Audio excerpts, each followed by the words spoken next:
Game Plus.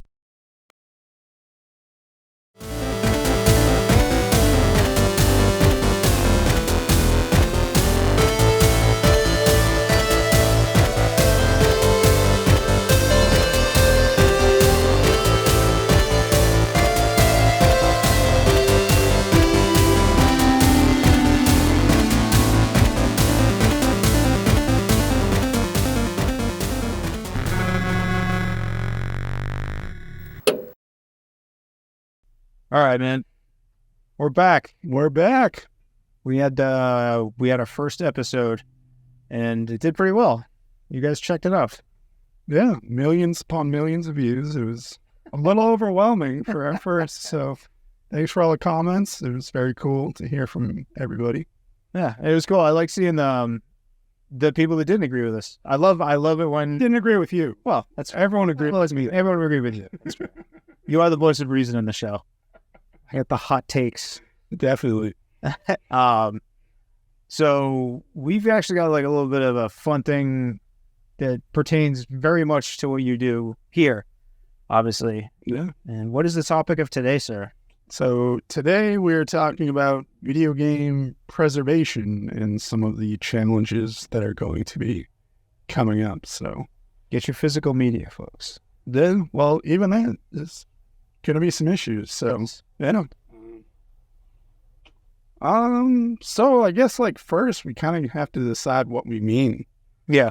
by, because I don't want to speak for you, but personally, putting a game in a airtight box and putting it on a shelf isn't what I think of when I think of gameplay or gaming preservation. I agree with you. Yeah. Yep. So, then we're getting into a whole nother bunch of issues, right? Because what exactly are we preserving? Right. It's at that point you might as well just be preserving the memory of something. Like you're not getting much out of it. Right. But I think like what I mean by what are we preserving and talking about the actual experience that you and I or anyone had growing up and playing the Nintendo or the Super Nintendo or the 64 or something like that. So that's kind of where you run into issues because, people talk about disc rot a lot online. Yeah. For our audience who isn't aware, disc rot is something that can happen to early CDs that makes them unplayable. As far as I'm aware, and correct me if I'm wrong, it's something with the aluminum layer rusting. It's more like it's like a degradation of the material inside. Back when I used to have a CD player as a kid in my first car, I would always have as most people did, like a folder full of CDs, and you never really took the best care of them. They were always in the car, so they were subject to the heat and the cold. So I think that's part of the disc rot issue is like, and all of my CDs would after a while get disc rot. And it's just like the expansion from the heat and then the contrasting from the cold and just like just subjecting it to extremes of hot and cold, where like where we live in New England is a thing that's very prevalent. Yeah. So that will definitely expedite that. If you're keeping something in a pretty climate controlled area, you're going to be less susceptible to that. Right. But things degrade over time in general. Yes, they do. Yeah. Plus, a lot of this stuff that comes in is, oh, this is in the attic, this is in the garage, something to that effect. So it does have that difference in climate, but it really is more of an issue that has to do with early CDs. So the only major platform, and I use major sort of loosely here, that you have to worry about is the Sega CD. Yeah. Everything else up to this point hasn't really seen. And then once you get into DVD or Blu-ray, that's probably not going to be an issue. Yeah, it's not as bad. It's a larger format. It's better encoding in general. Exactly. You have the dual layer stuff. So yeah. It's funny because I have a buddy who's like really into collecting Sega CD right now. Mm-hmm. He's got that huge collection. He's getting them all in boxes and they look great and stuff. But yeah, that is a concern. Right. And, like, what do you, like, I guess therein lies the advantage in the pro for digital media. Like, you could make the argument as a pro for digital media for that reason. You could, yeah. And I feel like it's kind of like the famous like ship of Theseus argument from Greek philosophy. You know, you take out a plank, is it still the same ship? Like if you burned a Sega CD game onto a modern CD and played it in a Sega CD, are you doing the same thing? And I think I would probably say yes, right? Yeah. But at a certain point, if you're playing on a computer with a mouse and keyboard, to me, that's not the same experience that somebody had, you know, with their Sega CD with an actual CD. Yeah. This is a really I feel like this is a really layered argument. Yeah. And there's also the case that could be made for playing the media in its intended format and its intended controller. Mm-hmm. I mean, even with the difference between CRT and modern televisions, I mean, I'm experiencing that right now, hardcore. Right. You know, as you well know, New Games Plus, that's where we're at right now. This is Brennan's the co-owner here at the shop. One of the things, you know, after purchasing a Super Nintendo here, and I've begun my collection and purchasing a lot of games that I used to love as a kid, one of the things that I've noticed, you know, I have a 77-inch LG OLED, which is very nice. It's the fucking best TV on the planet. Like, hooking it up to a Super Nintendo, it doesn't look really great. Some of the pixels get a little smoothed out, and the fact that you're taking something it's not even like 480, isn't it? Like, no, 3 something? Yeah, it's like a 300 something resolution image, and putting on a 3800 by 40 like pixel television that's just designed to be perfection. Right. Like, it makes the image a little muddy, and I've noticed it gets a little soft. Whereas I put on my Nintendo Switch and fire up like the Nintendo Switch Online retro systems, and those are all optimized now to play on a high-def TV and look amazing. Right. So, like, therein lies the frustration of that. Exactly.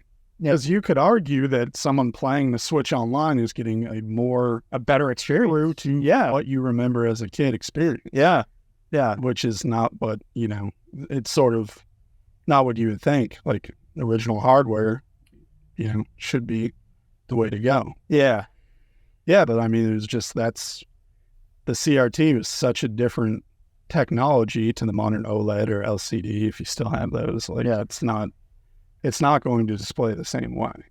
That is why I'm on the hunt right now for that's just an old CRT. I want to grab I used to have, back in the day, I've always been a TV snob and aficionado. So like just since I was a kid, I've just always purchased TVs and was always up on technology as it came out. Yep. And, you know, back with CRTs, I was rocking like the 36-inch Sony Wega, which was a beautiful CRT. It was flat screen. It weighed 1,000 pounds, and the bottom of it was like sharp and jagged. So moving it was like the worst experience.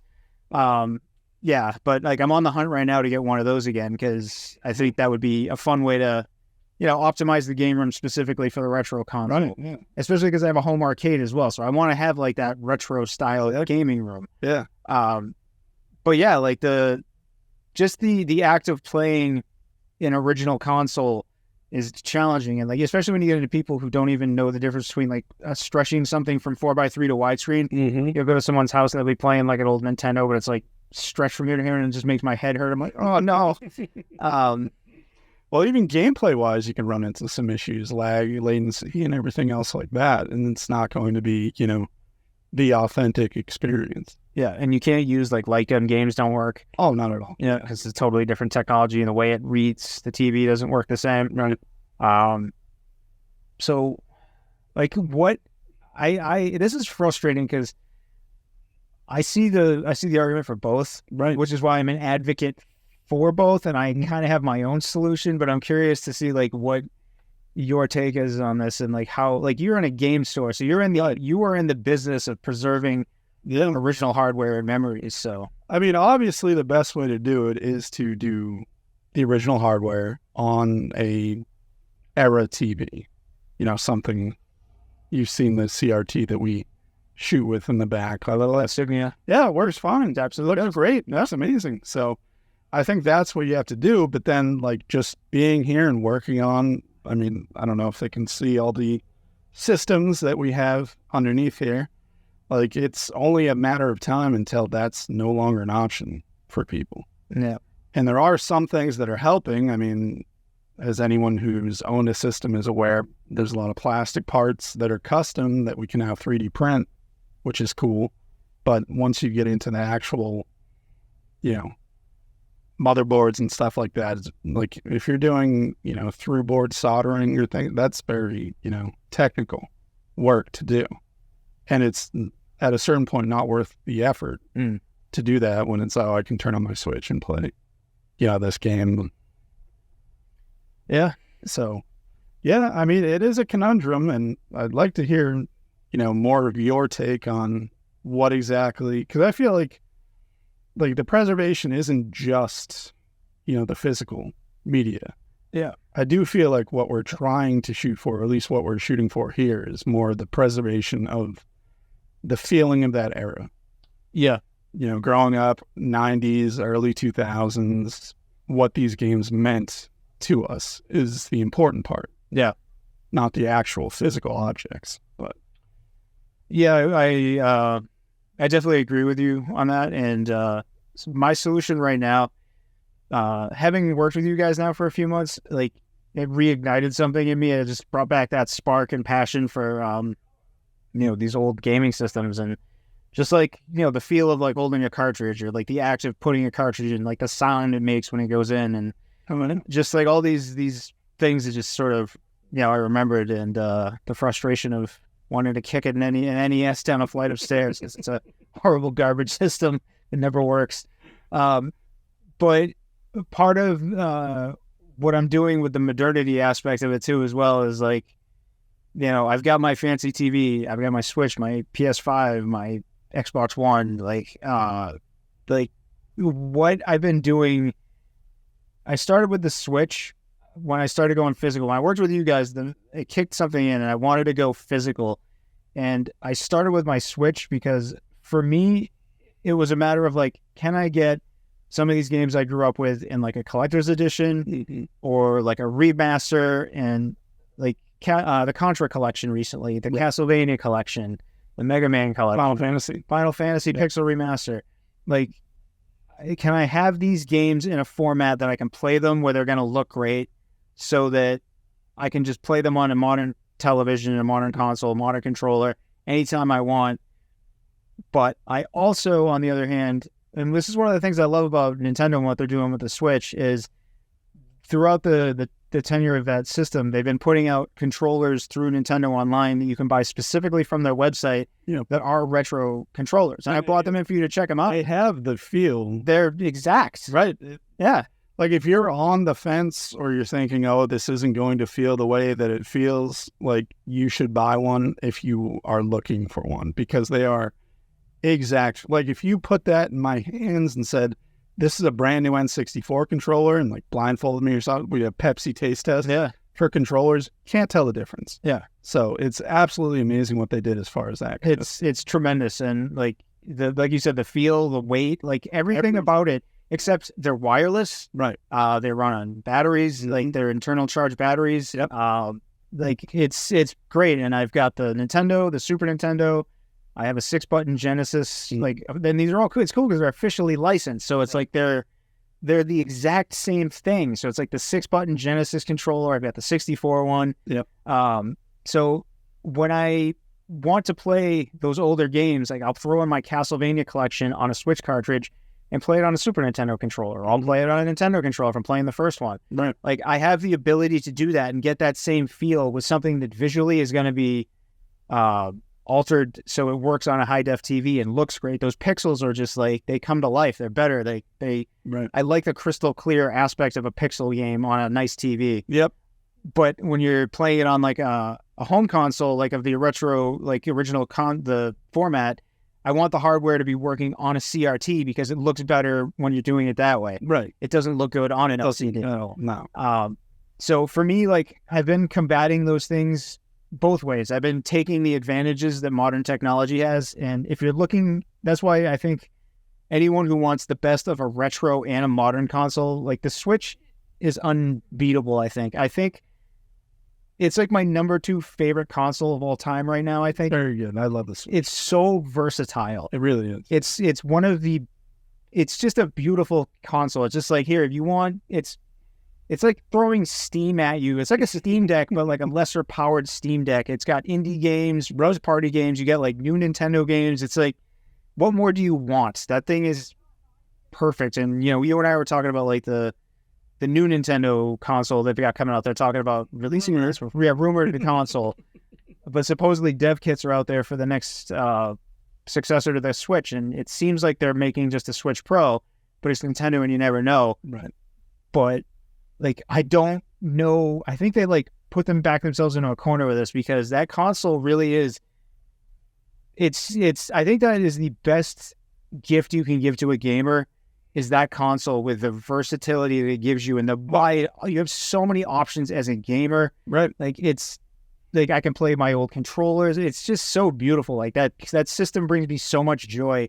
Yeah. And going into physical collecting and starting with the Switch, it's giving me the ability to get so many indie games, so many first party games, and really dig in and find those games that I had as digital only. I was taking games that I'd already purchased digitally and then buying physical editions of them so that I have them, because that bullshit with the Wii U that happened, like, and the DS, that shit is gonna happen again. Oh yeah. If you don't know what we're talking about. Yeah, well, the eShop, which is where Nintendo had all of their online and everything else like that, DLCs and everything, recently shut down, I believe, March? Yeah, somewhere around there. March for the 3DS, DS, and the Wii and the Wii U. It all shut down. So you're no longer able to get those titles legally, we'll just say. Which is why I actually sort of, this is a little bit of a tangent, but you said you started collecting on the Switch for current gen, and then that sort of brings us into the whole day one patch, or you buy a physical copy of a PS5 or an Xbox game, and the game's not even there. Okay, so you're talking about the physical games that are basically kind of a placeholder and require additional download. Right. It requires internet connectivity. So, yeah. I mean, in 10, 20 years, when whatever service is no longer running, you're not going to be able to, unless they do something to change it. Because at least now we see how things are happening after, the early online. I do own one game that is the criminal of that, and that is my Mega Man X collection and my Mega Man collection. So both of those, they're two different. You can only buy. It's a Mega Man X collection and a Mega Man collection, and it has all of the Mega Man games throughout those series. But they're split in half, and one set, like 1 through 4 of each of them is playable on the cartridge, and then the other is a digital download only. Wow! So you only really own half of those games, right? Which is odd, and I guess Resident Evil Revelations does that. Oh, these Switch or Switch, yeah. It comes as a 2-pack. Resident Evil Revelations 1 is on the cartridge. The second one is download only. Right. So there's that thing you're talking about where it's like you own it, kind of. Right. Well, you own one of them, maybe, but like, or maybe some of them that they're putting out now are, like you said, it's like download only. So it's like, it's just, they're giving you the illusion now of owning physical. You have to be really wary about what you're purchasing. Yeah, and just from, this perspective as, retro and modern gamers, you can see that coming down the line. Yeah. If you buy, I don't want to name any names or anything that I can't think of anything off the top of my head, but most modern AAA games are going to be so large that they may not even fit on a dual layer Blu-ray. Yeah. So it's going to force you to download, and the consumer doesn't know that. And then from a preservation standpoint, it's kind of silly to think that far ahead. But, what happens with those games when those services no longer exist? Yes. So, yeah. I mean, as far as software goes, just so everyone knows, there are, organizations that do back up as many games as they can and make ROMs and whatnot on the internet. But, that doesn't cover everything. And like we talked about before, like what sort of feeling are you getting playing that? Yeah. You have to get into it. So I have complicated feelings about the whole thing. Same. It is kind of sad seeing the original hardware just, it degrades. It's physical, Yeah. My Super Nintendo it's giving me some issues. Like, and And that was always like a rock solid system. And even apparently that's not impervious to time. Right. It's just is what it is. Yeah. You know?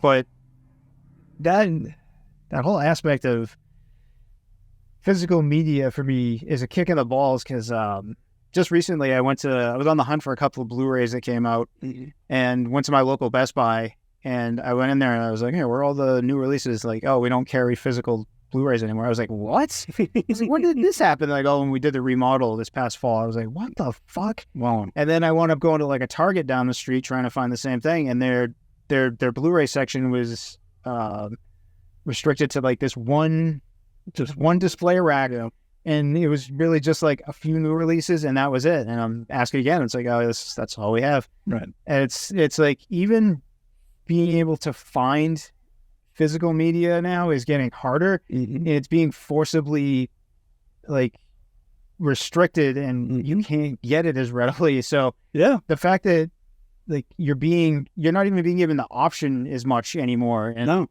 Like the new console, that's my biggest concern. Every console that comes out, every generation, and they're like, there's a physical media slot. I'm like, thank fucking God. Cause like once like physical media slots are done, like I don't want to say I'm done gaming, but it's going to like seriously change the way I think about how involved I am as a gamer. Oh yeah, definitely. Cause I mean, yours and my identity as a gamer is there's the gamer part and there's also the collector part. 100%.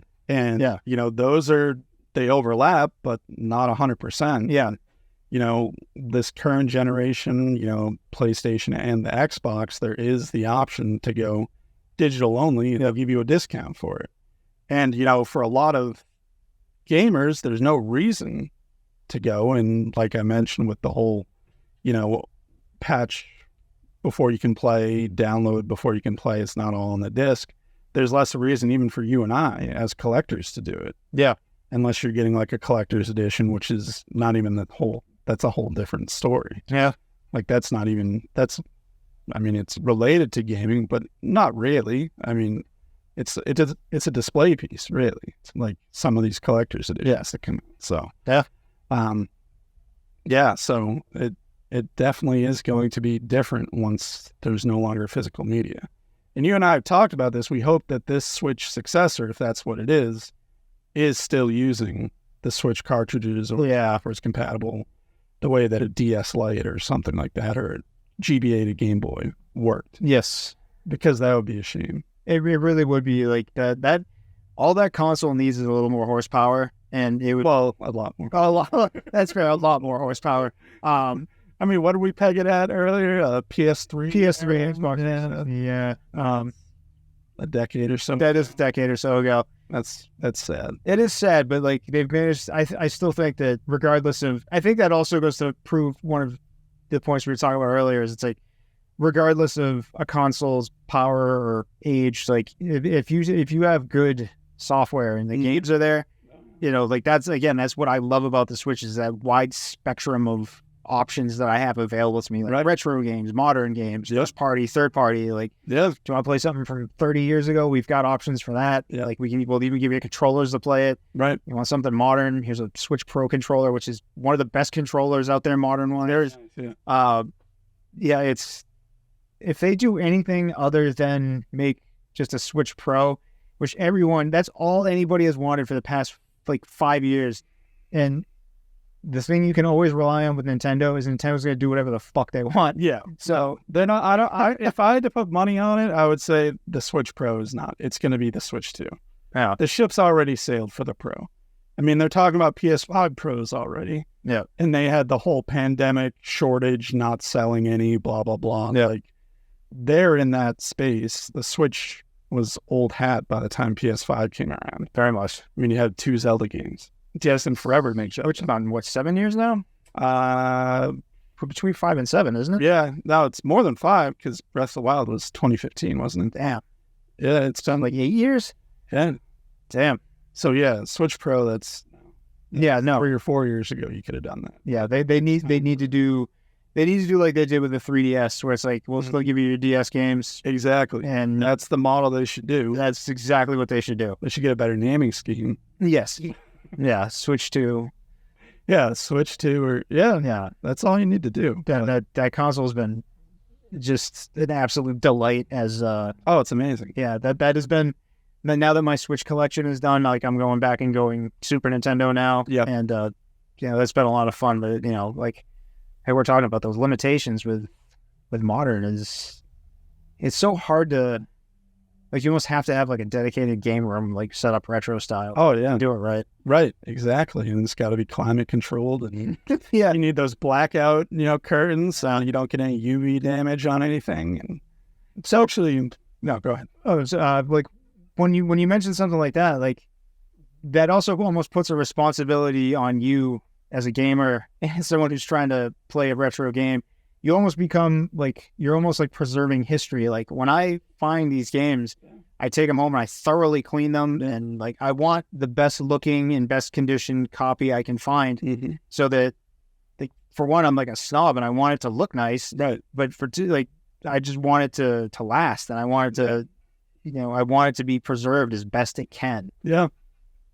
No, it's definitely like the way that you and I look at a Super Nintendo cartridge in 2023 is much different than everybody looked at them when, 94, 95, when they're producing them. You do know that this is now a finite resource, and in a way, you are, the custodian or what have you of a piece of gaming history. Yeah.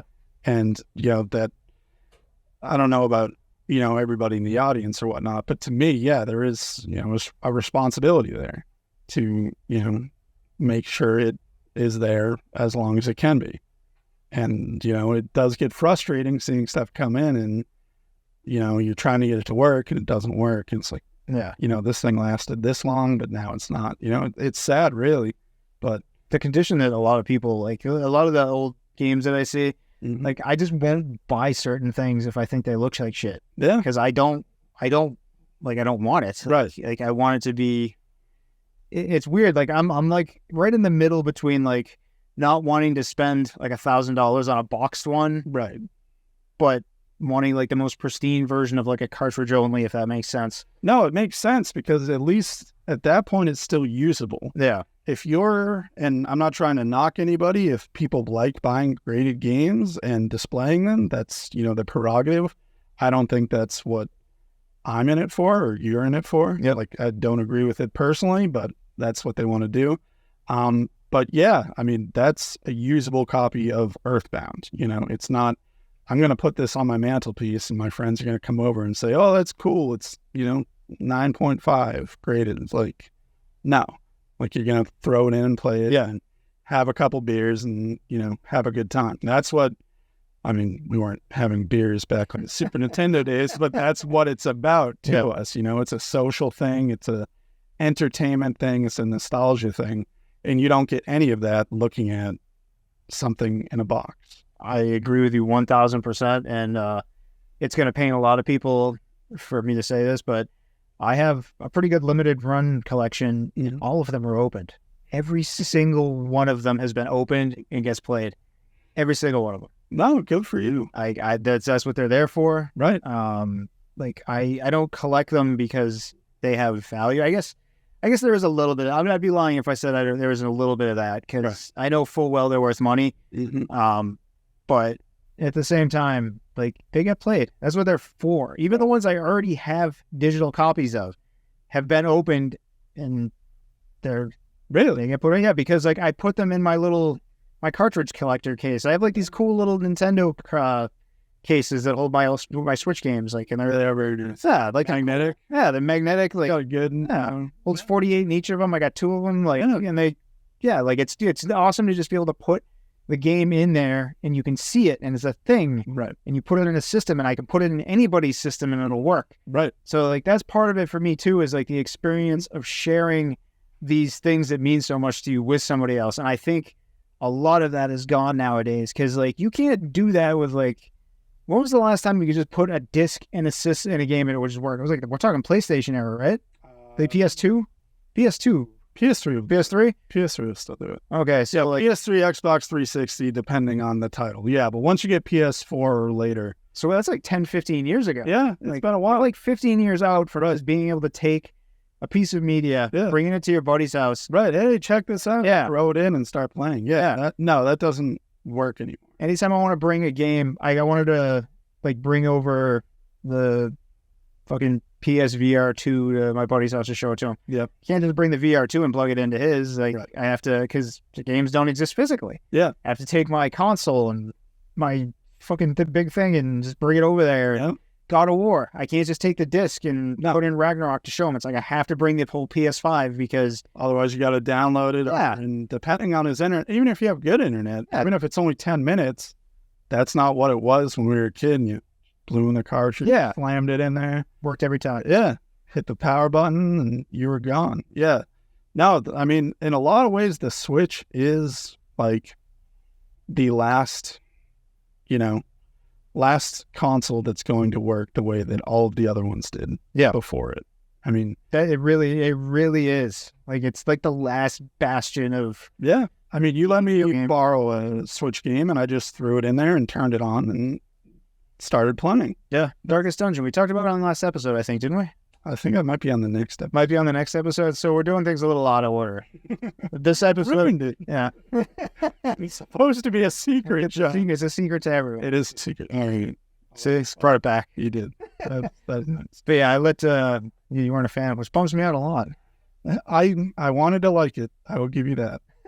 I should have liked it. It's just, one of those things where I didn't like it. Like Tears of the Kingdom for me. When I You first- like Tears. I do like Tears of the Kingdom a lot. Now you I do now. I like it. Yeah, it took me a little while. no? Like I had to convince myself, but yeah, that game's charm is.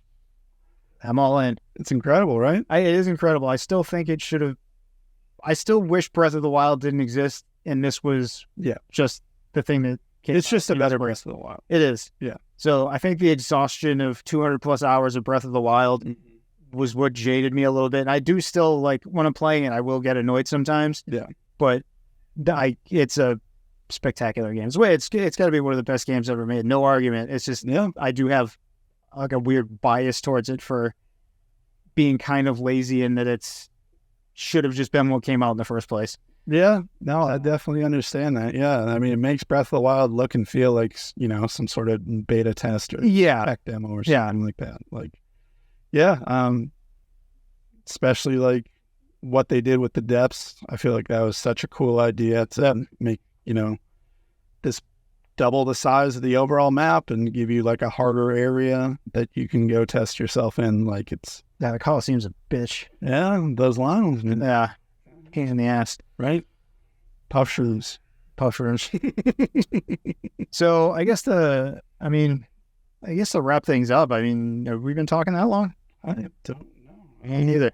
Kind of got sort of philosophical there for a bit. That's what happens, man. It's serious business. I would love to hear other people's opinions on this. And if we're, if you agree with me or agree with John, I mean, there's a lot of overlap there too. But any opinion you have as far as it goes, if you have a giant wall of rated games and you think that we're two snobs or something like that, or plebs or what have you, let us know in the comments and we'd love to address it. We had some great comments. We did in the first video. Yeah. Everyone being super respectful too. I really appreciate that. I appreciate seeing so many differences of opinion, yet still everyone being cordial and being able to have it. I had a discussion with someone who completely disagreed with me on the 64, and I was just, you were wrong. Oh, obviously. But it was nice to be able to be just like, I respectfully agree to disagree with you, but I understand why you feel how you do. Yeah. But, for me, it goes deeper than that. Yeah, it was very cool. Very cool engagement that we have so far. Crash Team Racing is not as good as City Con Racing. Yes, you did read. I did read it. I lied last time. I do read the comments, so. It's a very good game, though. So if you like Crash, keep doing your thing. It's like a 9.5. It's not a 10, though. Now I'm going to get the hate in the comments. It's all right. Respectfully agree to disagree. Yeah, we'll respectfully agree to disagree. I think that's kind of be the feel of the show in general. We are, I don't want to say we're snobs, but we're kind of snobs in a lot of ways. Yeah, we have very strong opinions, and I think they're thought out opinions. I mean, so if you thought about something for a long time and nobody's giving you information to change it, you may seem a little bit snobbish. But I think we're both open to changing our ideas on stuff. So nothing makes me happier than when someone challenges my perspective and I have to like rethink my viewpoint on something. Exactly. Nothing makes me happier than that. But I usually don't come across anyone who feels as strongly about something as I do. So it's like, it can seem a little bit aggressive sometimes, I guess, but it has nothing to do with me wanting to like make you feel stupid for how you feel. It's just a matter of, I want to have this discussion. I love those intense discussions. Oh, really? Like you get it. Somebody who feels so strongly about something that they like have thoughts on it. Right. That's, to me, that's the basis of any good conversation. Oh, definitely. Yeah. I mean, you can't just agree the entire time. No. There's got to be something. Or disagree. Like if someone like backs you into a corner and makes you feel like you have to change your mind. Like I don't agree to that either. If you like something, like it. Right. Yeah. If you don't like something, you don't have to like it. Like it's fine. Yeah. Have your own opinion. Exactly. But I don't know, man. Do you have any final thoughts on this whole conversation? I don't feel like there's any real easy answer to it. Yeah, that's the thing is once people get involved, it gets complicated and messy because I really do believe that what we're trying to, like when I think game preservation, it's that feeling of sitting on my couch when I was 10, 11, 15, 20 and playing that game in that moment. And that doesn't necessarily have to be those things, you know? Yes. That physical can get you closer, but it's not, I don't know. It's a very ephemeral, amorphous feeling. Yes. You know, it's not actual physical object. So yeah, it's a very complicated situation. But if you are interested in game preservation, there are, you know, a lot of places online, and we can always link in the comments a couple of them if you want to donate or anything like that or help out these projects. That could, you know, be something we can do as well. Yeah, I think that's a great idea. Yeah. Also, you know, obviously if you like this, what you see today and what you've seen before, do the old like, comment, subscribe, do all the things. We do read comments. We love comments. We love having conversations. And also, if you like the music for this show, check out my buddy 8-Bit Fury. He did all the music, all original like chip tunes and stuff for this. Very cool guy. Makes a lot of fun like synthwave type stuff. It's awesome stuff. Yeah. Man, we got a fun episode coming out next that is already done. We've already done it. Spoiler alert. We already did it. And we kind of did this one because I don't know, like our conversations in the store were changing and we felt like we needed to preempt it. Like it just felt like it was going to be too long between this and the next episode. That we didn't want to waste a good conversation. Yeah, we definitely talked about a lot of stuff that's more, you know, towards the end of this month versus, you know, now. So it made more sense to swap things around. Yeah. So next episode's going to be a lot of fun. And I think we're going to continue to have like some really good conversations and are kind of gonna be super nerdy. Like we really got some obscure stuff that we're both fans of. Like we haven't really gotten into like, we're more digging into like right now the philosophy of who we are as gamers and the kind of people we are, so that when you watch our show, like we don't want to put anything out there that's not a reflection of who we actually are as people and as gamers. I have no interest in talking in a weird fake YouTube voice or anything like that. This is going to be two guys who love games and have loved games their entire lives and have dedicated their entire lives to it. Just having conversations. But if you love games and you want to be part of the conversation, like, you know, John said, leave us a comment. Maybe we'll, you know, bring it up in the next show. And if it's a good enough idea, we can discuss that. And we want to think up, you know, the next episode. You'll do it for us. We're very lazy people. Yeah. No, we're smart. Also, where the hell are we? Where is this place? How can people find it? We are New Game Plus, Kingston, New Hampshire, 160 Main Street, Unit D. New hours, 11 to 7, closed on Monday. So every other day, 11 to 7. Come by, see me. I'm Brendan. If you're lucky, you'll see John. I'm here. Yeah, he sort of like, it's like a ghost. And I love to haggle. I don't even make any money in this place. I just spend it. Spend it here. I don't make any money here. That's gaming. Welcome to gaming. All right, man. I think we're out of here. All right, guys. Later.